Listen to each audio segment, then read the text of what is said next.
شهر رمضان الذي أنزل فيه القرآن هدى للناس وبينات من الهدى والفرقان. Assalamualaikum warahmatullahi wabarakatuh. Alhamdulillahi wahdah, wassalatu wassalamu ala man la nabiyya ba'dah, amma ba'du. Kaum muslimin yang dimulakan oleh Allah Subhanahu wa taala, alhamdulillah kita telah berada di hari ke-15 Ramadan, yang berarti setengah bulan sudah kita lalui. Yang artinya sebentar lagi kita akan memasuki 10 hari terakhir Ramadan. Ramadan merupakan bulan yang penuh berkah dan rahmat, memiliki banyak keistimewaan tersendiri. Di antara keistimewaan yang tidak didapatkan dalam bulan-bulan lain adalah adanya malam yang dijuluki malam atau Lailatul Qadar, yang terdapat pada salah satu dari malam-malam ganjil di 10 hari terakhir. Lailatul Qadar sendiri memiliki makna, yaitu malam penetapan takdir. Juga bermakna malam yang agung. Imam Nawawi rahimahullah berkata, para ulama berkata, malam ini dinamakan Lailatul Qadar karena pada malam ini para malaikat menulis semua takdir, penentuan rezeki dan ajal makhluk pada satu tahun itu. Juga dinamakan Lailatul Qadar lantaran agungnya kedudukan dan kemuliaannya. Kita ketahui bahwasannya pada Ramadan yang telah lalu, orang-orang terbagi bagaimana mereka melewati Lailatul Qadar tersebut. Di antara kita mungkin ada yang lalai, bahkan ketika Lailatul Qadar itu terjadi pada malam tersebut. Ada yang tetap beribadah, namun sangat kurang beribadah. Contoh misalnya ketika dia sudah selesai dalam salat tarawih, lalu ia pergi, tidur sampai pagi. Seperti itu. Dan ada yang taat beribadah kepada Allah Subhanahu wa taala, rela begadang untuk mendapatkan malam Lailatul Qadar hingga waktu pagi. Lalu jemaah sekalian yang dimulakan oleh Allah Subhanahu wa taala, kapankah Lailatul Qadar itu? Lailatul Qadar terletak pada salah satu dari malam-malam ganjil di 10 hari terakhir dari bulan Ramadan. Dimulai dari malam 21, 23, 25, 27 hingga 29. Dalam hadis Bukhari, Rasulullah sallallahu alaihi wasallam bersabda, "Sungguh telah ditampakkan padaku Lailatul Qadar, lantas aku lupa waktunya. Namun, ia terletak pada 10 hari terakhir dari Ramadan, yaitu pada malam-malam ganjilnya. Dan aku bermimpi pada malam itu, seakan-akan saya sujud pada tanah yang becek dengan air." Lantaran banyak dan agungnya fadilah malam ini, maka sudah sepantasnya bagi setiap muslim untuk senantiasa bersungguh-sungguh mencari letak dan waktunya di malam-malam sepertiga akhir Ramadan. Sebagaimana yang dilakukan oleh Rasulullah sallallahu alaihi wasallam, juga para salaf dari kalangan sahabat dan tabi'in. Kaum muslimin yang dimulakan oleh Allah Subhanahu wa taala, di antara keutamaan atau fadilah Lailatul Qadar yang mungkin sudah kita ketahui, yang pertama adalah malam ini merupakan malam diturunkannya kitab suci yang paling utama, yaitu Al-Quran dari Lauhul Mahfuz ke Baitul Izzah di langit dunia. Dan juga riwayat sahih Ibnu Abbas radhiyallahu anhu berkata, Al-Quran diturunkan dari Lauhul Mahfuz satu kali turun pada satu malam, yaitu Lailatul Qadar, hingga diletakkan pada Baitul Izzah di langit dunia. Dalam riwayat Tabrani terdapat tambahan, lalu setelahnya Jibril alaihissalam menurunkan kepada Nabi sallallahu alaihi wasallam secara berangsur-angsur. Yang kedua, keutamaannya ialah ia merupakan malam yang lebih baik dari waktu 1000 bulan, yang bisa kita hitung dengan 83 tahun 4 bulan tanpa ada Lailatul Qadar di dalamnya.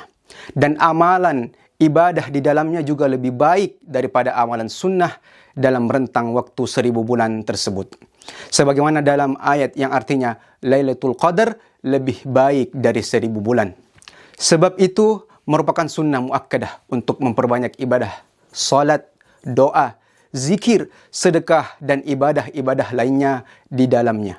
Ini merupakan sunnah Rasulullah sallallahu alaihi wasallam pada 10 malam terakhir.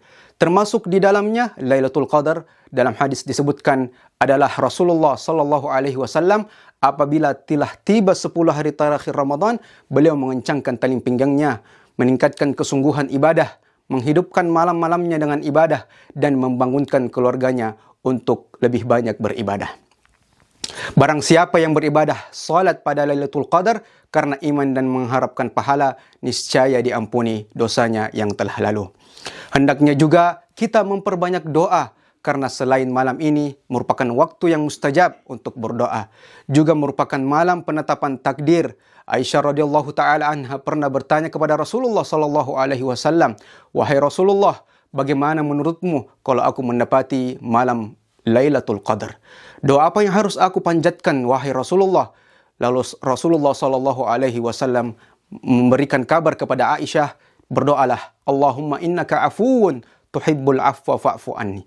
Ya Allah, sungguhnya Engkau Maha Pengampun, lagi mencintai ampunan, maka ampunilah diriku.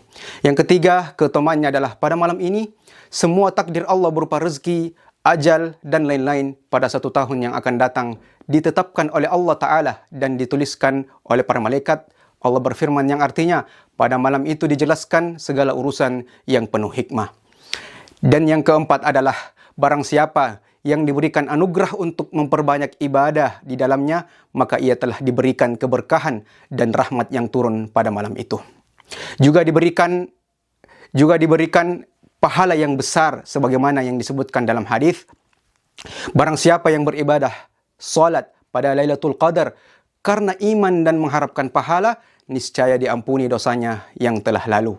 Namun barang siapa yang tidak ditakdirkan untuk mendapatkannya, para jemaah sekalian, maka ia telah terhalangi dari berkah yang ada di dalamnya. Kaum muslimin yang dimuliakan oleh Allah Subhanahu wa taala, bagaimana kiat untuk mendapatkan Lailatul Qadar setelah kita mengetahui keutamaan dan waktunya? Memperbanyak ibadah pada malam-malam 10 hari terakhir dari Ramadan. Hal ini tentunya telah dilakukan oleh Rasulullah sallallahu alaihi wasallam sebagaimana dalam hadis di atas, dan juga merupakan sunnah para salaf senantiasa berdoa untuk mendapatkan Lailatul Qadar dan agar tidak diharamkan keberkahan dan rahmat yang turun di dalamnya. Tentunya dengan disertai ikhtiar dan usaha untuk mendapatkannya, mempersiapkan diri untuk selalu berijtihad dalam beribadah dan doa utamanya dalam malam-malam ganjil. Tentunya dengan berbagai usaha, misalnya tidur istirahat di siang hari agar bisa fokus dan kuat begadang dalam beribadah, atau mengurangi kesibukan harian agar tidak terlalu letih pada malam harinya. Kaum muslimin yang dimuliakan oleh Allah Subhanahu wa taala, dan yang terakhir adalah ketika kita sudah mengetahui keutamaan dan kiat mendapatkannya, kita perlu juga mengetahui tanda-tandanya. Di antaranya adalah malam harinya tidak ada bintang jatuh. Sinar bulan pada malam itu seperti bulan purnama. Malam itu sangat cerah jemaah sekalian dan sangat damai. Suhunya sedang, tidak panas dan juga tidak dingin. Di pagi harinya matahari terbit, tidak memancarkan cahaya yang menyengat, namun seperti cahaya bulan purnama. Sebagaimana sabda Rasulullah sallallahu alaihi wasallam, tanda Lailatul Qadar adalah malam yang bersih cerah, seakan-akan di dalamnya bulan terang tenang, tidak panas, tidak juga dingin, dan tidak boleh bintang dijatuhkan di dalam sampai pagi. Dan tandanya juga adalah matahari pada pagi harinya terbit sejajar, tidak mempunyai sinar seperti bulan pada malam purnama, dan tidak halal bagi setan untuk keluar bersamaan dengannya pada malam itu. Semoga Allah Subhanahu wa taala memberikan kita taufik untuk mendapatkan malam yang sangat mulia. Allah Subhanahu wa taala memberikan kita kesehatan dan taufik insyaallah. Subhanakallahumma wa bihamdika asyhadu an la ilaha illa anta astaghfiruka wa atubu ilaik. Assalamualaikum warahmatullahi wabarakatuh.